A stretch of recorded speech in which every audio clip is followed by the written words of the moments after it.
Hi everyone, it's Victoria again, and today I figured it's time for a chat about the nuances of using text when writing for the American audience.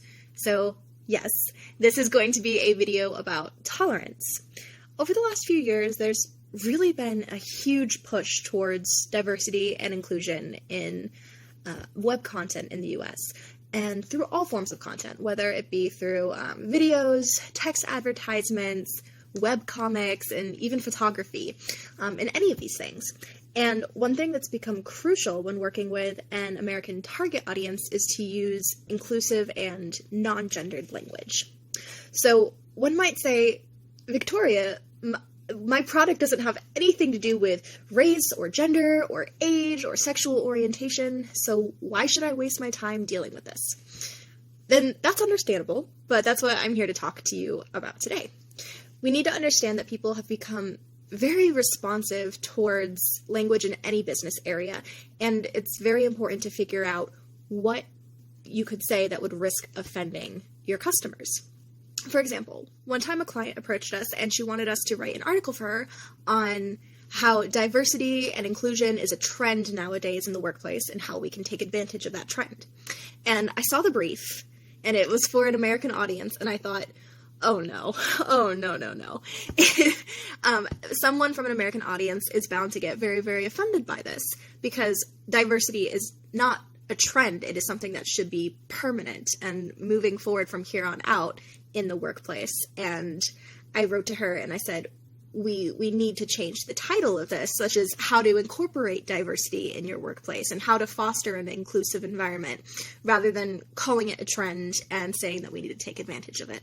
And this is just one example of how you need to kind of shift your mind when working with American audiences. You need to use language that does not denote gender or age. For example, saying they instead of him or her, he or she, when we're not talking about a physical person, but a hypothetical person. So publication of such an article could have caused a huge commotion in the comment section. It could have caused some of their users to quit reading the blog, or perhaps even to stop using their product altogether, which is the complete opposite of what we would have wanted to accomplish. And perhaps you've heard of something called cancel culture.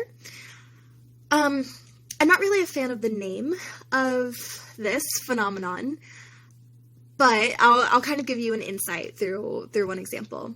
J.K. Rowling, the author of Harry Potter, has published some tweets that could be considered to be transphobic lately. And because of this, thousands upon thousands of people in the U.S. and internationally, but mainly in the U.S., are boycotting her works, and they are refusing to ever read anything that she writes ever again. So if you ever hear something referred to as cancel culture, this is what this means. And the last thing I want to happen to your company is for a writer to accidentally write something that your audience finds offensive, and then you find yourself on the other end of cancel culture, and next thing you know, one word that you used in the wrong context has ruined years of work on a project.